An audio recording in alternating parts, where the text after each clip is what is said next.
إن الحمد لله نحمده ونستعينه ونستغفره ونعوذ بالله من شرور أنفسنا وسيئات أعمالنا. من يهده الله فلا مضل له ومن يضلل فلا هادي له، وأشهد أن لا إله إلا الله وحده لا شريك له، وأشهد أن محمدًا عبده ورسوله. يا أيها الذين آمنوا اتقوا الله حق تقاته ولا تموتن إلا وأنتم مسلمون. يا أيها الناس اتقوا ربكم الذي خلقكم من نفس واحدة وخلق منها زوجها وبث منهما رجالا كثيرا ونساء، واتقوا الله الذي تساءلون به والأرحام إن الله كان عليكم رقيبا. يا أيها الذين آمنوا اتقوا الله وقولوا قولا سديدا يصلح لكم أعمالكم ويغفر لكم ذنوبكم، ومن يطع الله ورسوله فقد فاز فوزا عظيما. أما بعد، فإن أحسن الكلام كلام الله، وخير الهدى هدى محمد صلى الله عليه وآله وصحبه وسلم، وشر الأمور محدثاتها، فإن كل محدثة بدعة، وكل بدعة ضلالة، وكل ضلالة في النار. أيها الناس عباد الله، يقول الله تبارك وتعالى: يا أيها الذين آمنوا كتب عليكم الصيام كما كتب على الذين من قبلكم لعلكم تتقون أياما معدودات. ويقول النبي صلى الله عليه وسلم، والحديث في صحيح البخاري من حديث عبد الله بن عمر رضي الله عنهما وأرضاه قال: قال رسول الله صلى الله عليه وسلم: بني الإسلام على 5: شهادة أن لا إله إلا الله وأن محمد رسول الله، وإقام الصلاة، وإيتاء الزكاة، وتصوم رمضان، وتحج البيت لمن استطاع إليه سبيلا. أيها الناس عباد الله، فالنبي صلى الله عليه وسلم قد ذكر لنا وعلمنا أن الإسلام بني على 5، فبدأ النبي صلى الله عليه وسلم بشهادتين عظيمتين لا يقبلها إلا مؤمن ولا يتركها إلا كافر. ثم ثنى النبي صلى الله عليه وسلم بإقامة الصلاة: من أقامها فقد أقام الدين، ومن تركها فقد هدم الدين. ثم ثلث النبي صلى الله عليه وسلم بإيتاء الزكاة. ثم ذكر النبي صلى الله عليه وسلم الصوم، أن الصيام هي ركن من أركان الإسلام لا يتركها إلا مريض أو مسافر أو امرأة حاملة أو مرضعة. ثم اختتم النبي صلى الله عليه وسلم بالحج لمن استطاع إليه سبيلا. عباد الله، بعدكم حميد الله جل في علاه، نسألنا سلامكم تكي يا رسول الله. نوصي نفسي yangu أولا، كذلك نقوسياني juu ya kumcha Allah tabaraka wa taala wamefuzu na wamefaulu katika waja wa Allah wale ambao watakuwa ni wenye kumcha Allah subhanahu wakamwogopa Allah tabaraka wa taala kwa kutekeleza maamrisho yake na kutoka katika makatazo ya Allah subhanahu wa ta'ala. Ayuha an-nasu ibadallah, hakika Rasulullah sallallahu alayhi wasallam ametuelekeza na kutufundisha ya kuwa Uislamu wetu umejengwa katika misingi mitano, ya kuwa Uislamu wetu uliokamilika umesimama katika nguzo tano. Kama nyumba yoyote ilivyo haiwezi kusimama isipokuwa kwa kuta tatu ama kuta nne, ikawa hiyo ndo nyumba ambayo inajulikana kisheria ya kuwa hiyo ndo nyumba ambayo imepimwa na wakandarasi ya kuwa nyumba hii ni sawa sawa, vigezo vyake vimekuwa ni vya kisawasawa. Kinyume cha hapo, akifika hapo wakandarasi watasema hii nyumba haifai, lazima ivunjwe. Hakadha Uislamu wetu, ukamilifu wa Uislamu wetu ametuelekeza Rasulullah ya kuwa umesimama katika nguzo tano. Sallallahu alayhi wasallam akaanza kutubainishia nguzo ya kwanza katika nguzo hizi ni shahada mbili kubwa,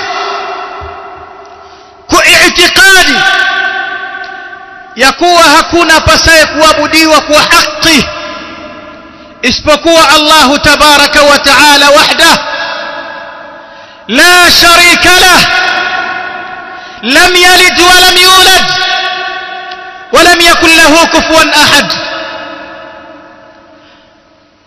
Muislamu anapomaliza shahada hii akasimama katika shahada ya pili ya kuwa Rasulullah ni mjumbe wa Allah tabaraka wa taala na mtume wake, na Rasulullah ni khatam al-anbiya war-rusul, na Rasulullah arsalahu Allah tabaraka wa taala ila al-insi wal-jinn. Akawa na itikadi ya shahada hizi mbili, hasimami kuzitekeleza, kuzikubali shahada mbili isipokuwa mtu huyo atakuwa ni Muislamu, na hatozikataa shahada hizi mbili isipokuwa mtu huyo atakuwa amekanyaga nje ya Uislamu, atakuwa ni kafiri. Thumma thanna an-nabiy sallallahu alayhi wasallam, kisha mtume akataja ya pili ambayo ni rukn min arkani al-Islam, akasema ni sala. Mwenye kusimamisha sala ameusimamisha Uislamu, na mwenye kuacha swala kauvunja Uislamu. liya'lama anna awwala ma yuhasabu bihi al-'abd yawm al-qiyamah as-salah, kitu cha kwanza atakachoulizwa nacho, atakachohesabiwa nacho mwanadamu siku ya kiyama ni sala. Thumma thalatha an-nabiy sallallahu alayhi wasallam az-zakah, kisha mtume akataja rukni ya tatu katika nguzo za Uislamu, akasema ni zakka. Kwa mwenye kuweza kutoa zakka atoe zakka, asiwe anaweza kutoa zakka katoa sadaqa, na mwenye kuweza kutoa sadaqa katoa zakka.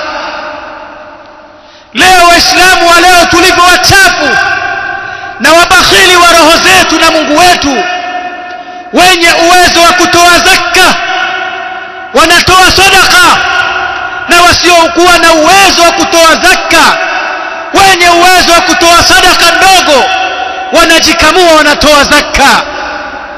Ayuha an-nasu ibadallah, Mtume Muhammad sallallahu alayhi wasallam akasogea mbele akataja nguzo ya 4 ambayo ni mahallu shahidi fi khutbatina al-yawm. Akataja nguzo ya 4 katika nguzo za Uislamu, akasema ni saum. Saum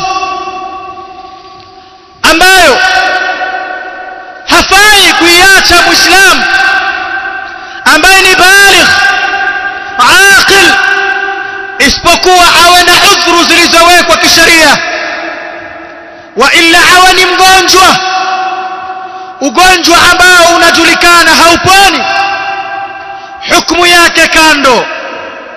Wa imma awe ni mgonjwa, ugonjwa ambao unategemewa kupoa, hukumu yake ni kando.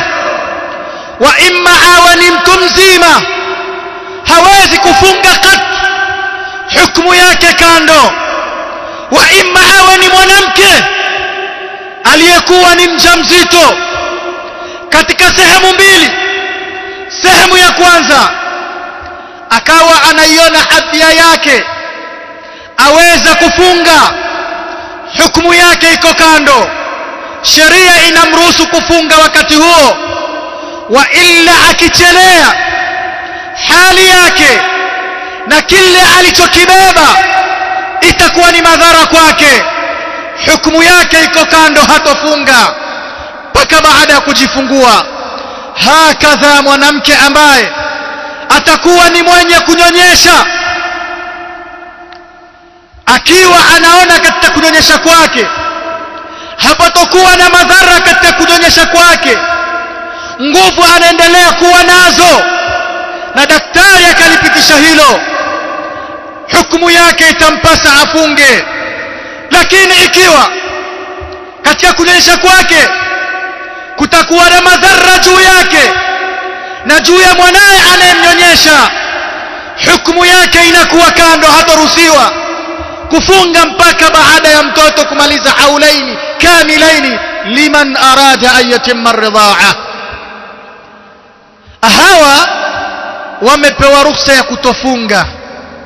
Wa imma na mwanamke ambaye atakuwa ameingia katika hedhi katika siku zake za ada, kadhalika hataruhusiwa kufunga. Wa imma mwanamke ambaye atakuwa katika nifas baada ya kujifungua na hali yake ikawa ni dhaifu, kadhalika hataruhusiwa kufunga. Ayuha almuslim albaligh alaqil, wewe una nafasi gani katika hizi? Una udhuru gani katika hizi zinazokupelekea wewe katika mwezi wa Ramadhani usifunge? Utakapokuwa hauko katika hizi nudhuru zilizotajwa, fahamu ya kuwa umeingia katika madhambi makubwa makubwa. Awalan, umemuasi Allah tabaraka wa taala. Thaniyan, umevunja nguzo miongoni mwa nguzo za Uislamu. Thalithan, umemukhalifu Rasulullah sallallahu alayhi wasallam. Laqad kana lakum fi rasulillahi uswatun hasana, na kigizo chetu chema ni Rasulullah sallallahu alayhi wasallam. Ayuha nasu ibadallah, saumu ya Ramadhan ambayo ni ruknun min arkani al-Islam, kama alivyotaja Rasulullah kwa hadithi tuliyoitanguliza, mtume ameijalia kuwa ni rukuni ya 4 na hadithi nyingine akaitaja kuwa ni rukuni ya 5. Baada ya kutaja haji akataja saum, lakini katika hii hadithi ya Ibn Umar alitanguliza saumu, ndio Rasulullah sallallahu alayhi wasallam akataja haji. Ayuha nasu ibadallah, ndani ya funga kuna madrasa na kuna mafundisho makubwa ambayo faqad khaba wa khasira liman taraka Ramadan بغير عذر. الشرع فقد خاب وخسر. Huyu ni mtu wa kukusanyika watu karibu ulimwengu mzima, tukawa ni wenye kumpa pole kwa kupitikiwa na Ramadhan, na asiwe ni mwenye kuitekeleza ibada hii. أخرج الإمام البخاري ومسلم في صحيحيهما من حديث عبد الرحمن بن صخر الدوسي المعروف أبا هريرة رضي الله عنه قال قال رسول الله صلى الله عليه وسلم فيما يرويه عن ربه جل في علاه قال تعالى كل عمل ابن آدم له إلا الصيام فإنه لي وأنا أجزي به وإذا كان يوم صوم أحدكم فلا يرفث ولا يسخب وإن صابه أحد أو قاتله فليقل إني امرؤ صائم. ثم قال النبي صلى الله عليه وسلم والذي نفسي محمد بيده لخلوف فم الصائم أطيب عند الله من ريح المسك. ثم ذكر النبي صلى الله عليه وسلم فائدتين عظيمتين قال للصائم فرحتان يفرحهما إذا أفطر فرحا وإذا لقي ربه فرح بصومه. أيها الناس عباد الله, angalia katika hii hadithi inayotuonyesha fadhila, inaonyesha ubora wa yule ambaye amefunga katika mwezi mtukufu wa Ramadhan. Allah tabaraka wa taala katika hadithi al-Qudusi asema kila matendo anayofanya mwanadamu ni matendo yake mwenyewe kwa nafsi yake. Man amila salihan falinafsihi wa man asaa fa alayha wa rabbuna jalla wa ala yaqulu kullu amali ibn adam lahu. Kila matendo anayofanya mwanadamu ni yake kwa ajili ya nafsi yake, illa siyam. Mtume anasema isipokuwa funga, kwa maneno ya Allahu tabaraka wa taala. Amali yote anayofanya mwanadamu ni yake mwenyewe kwa nafsi yake, isipokuwa amali ya saum, fa innahu li. Allahu tabaraka wa taala anasema saumu ni yangu mimi peke yake. Kwa nini? Waweza ukaswali na kumbe umeswali pale, umetawadha, umetengeneza udhu wako pale ulipotawadhia kwa sababu ya jirani yako aone jinsi unavyojua kutawadha vizuri sana.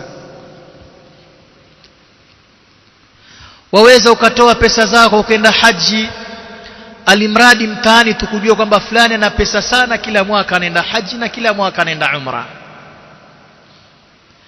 Waweza ukaswali alhamdulillah sijida kubwa kama kifuu cha nazi, na kumbe kuswali kwako ni fulani na jirani na shekhi fulani akuone unaingia sana msikitini. Wal billah. Allah asitujalie katika wenye kufanya ibada hizi za riya na ujub.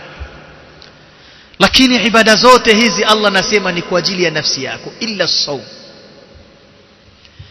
Isipokuwa saumu ni yangu mimi kwa mwanadamu. Fakhri ya kwanza mwanadamu atakana ajifakhrishe ya kuwa hii ibada nayoifanya sifanyi kwa ajili ya mzee fulani, sifanyi kwa ajili ya babangu, sifanyi kwa ajili ya mamangu, sifanyi kwa ajili ya fulani. La, naifanya ibtighaa marudhati llah, nafanya kwa yule mwenyewe ambaye ametangaza kwamba saumu ni yake, si yangu mimi. Wa ana ajzi bihi, na mimi mwenyewe ndiye ninayejua malipo ya kumlipa yule aliyefunga.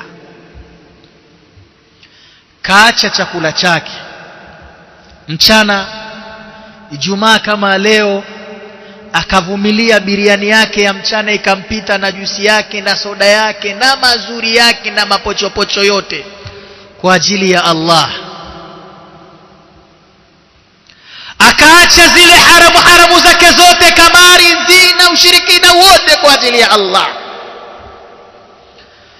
bali akawaacha wakinanana nyumbani kujua kwamba hawa nao ni haki zangu, ni wake zangu. Nilikuwa naweza kuingia uwanjani nikacheza ninavyotaka mchana kutwa, lakini maadamu ni Ramadhani, yule ambaye amesema saumu ni yangu mimi, haya yote nimeyaweka kando kwa ajili ya Allahu tabaraka wa taala.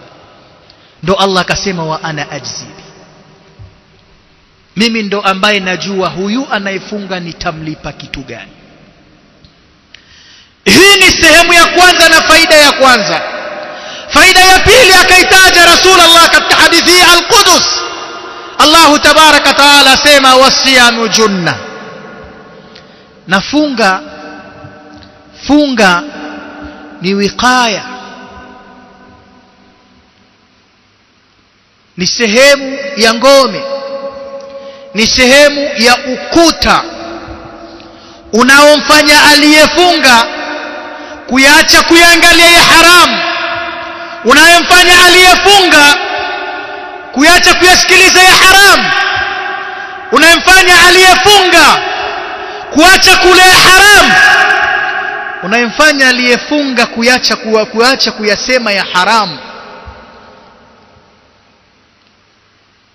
Ni nguzo iliyowekwa na ukuta dhabiti, bali na ndani ya hiyo saumu kuna ponyo. Wale wakina mzee alsa, mzee sukari, mzee miguu inauma, napofika Ramadhani aktharuhum alhamdulillah kwa sababu yafunga, kwa sababu Allah tabarak wa taala asema wasiyamu junna. Hao wote wakina mzee alsa, wakina mzee sukari, wakina mzee pressure, alhamdulillah asilimia kubwa wenye magonjwa haya huwa tunapata nafuu, kwa sababu ya faida hii aliyoitaja Allahu tabaraka wa taala kwamba ni kinga. Wa ila wale wenye maradhi ambao Allah tabaraka wa taala asema fi qulubihim maradun fazadahumullahu marada, ikifika Ramadhani sasa ndo anapanga safari ili mpaka Ramadhani kija kumsheni msafiri tu asifunge. Ikifika Ramadhani sasa yeye ndo mgonjwa kuliko wenzake. Lakini yule aliye na iman anapokuwa anamtegemea Allah katika ibada hii, inakuwa ni junna kwake, kwa sababu amelisema Allahu tabaraka wa taala walhamdulillahi rabbil alamin. Alhamdulillah wassalatu wassalamu ala rasulillah Muhammad ibn Abdullah wa ala alihi wa ashabihi wa man tabi'ahum bi ihsan ila yawmiddin, wa ba'd. Ayuha an-nasu ibadallah, funzo la tatu alilotupa Allahu tabarak wa taala katika hadithi asema, atakapokuwa mmoja wenu atakapokuwa katika siku ya Ramadhani amefunga, na kufunga kwake akajitokezea mwingine huku akawa yeye ni kama ni bouncer fulani, sasa namtafuta, ni lazima wapigane tu, ni lazima mara jatulia kishamrushia tusi la kumtukania mamake, babake, mjomba wake, mara kamvua nguo katika ardhi yake, mara haikutosha, mara kishamshika mashati. Sallallahu alayhi wasallam kwa hadithi hii faida nyingine asema Allah tabaraka wa taala atakapokuwa katika funga, mtu huyo asiwe ni mwenye kutoa maneno machafu, kwa sababu saumu ni mkataza hayo. Asiwe ni mwenye kufanya ghishi katika saumu yake, ghishi ya nafsi yake na ghishi ya wenzake. Na likitokea la mtu kusimama kumtukana na ikafika hatua ya kuwa nataka nipigane na wewe, amwambie mimi ni mtu ambaye namuogopa Allahu tabaraka wa taala, inni saim. Yatufundisha saumu kuwa tuwe wapole, tuhurumiane, tuwe na midomo misafi, midomo iliyotahirika, tuwe ni watu wenye kupendana. Na naamu, ikiwa Ramadhani alhamdulillah midomo yetu tumeifunga, subiri kesho yake ya yaumul Eid, uone mama za watu, baba za watu wanavyotukanwa humu. Hii faida hii Muislamu atakana afaidike nayo. kadhalika nikimalizia faida anayoitaja Allahu tabaraka wa taala, anasema hakika harufu inayopatikana katika kinywa cha mmoja wa yule ambaye amefunga, harufu ile ni nzuri, harufu ile inapendeza zaidi kuliko hata harufu ya miski. Leweza kutoa salamu, ile harufu inayotoka mwenzako kamaona ameshika mdomo ama ameshika pua, kiuliza nini? Harufu mbaya bwana. Sasa harufu hiyo kwa yule aliyefunga ni bora inda Allahi na inapendeza kwa Allah kuliko harufu ya miski. Akhiran ibadallah, Allahu tabaraka wa taala asema kwa faida ya yule aliyefunga na furaha mara mbili. Furaha ya kwanza anaipata pale ambapo anaposikia adhana. Wakati huo kila mtu anaangalia saa 10 adhana bado. Msikiti ule nao anachelewa kuadhini bwana. Asri mtu amekaa msikitini, mashekhe na maimamu na maustadhi pengine wanatoa darasa yuko kwenye kibambaza pala amelala, anasubiri magharibi. Na wakati kumeadhiniwa akaletewa tende ama maziwa ama maji, furaha anayoisikia ndo furaha ya kwanza. Allah anasema kwa mwenye kufunga na furaha mbili. Furaha hii ya kufurahi wakati anafuturu na furaha ya pili, na Allah tujalie katika furaha hii ya pili ibadallah, pale mja atakapokuwa amemuona Allahu tabaraka wa taala live,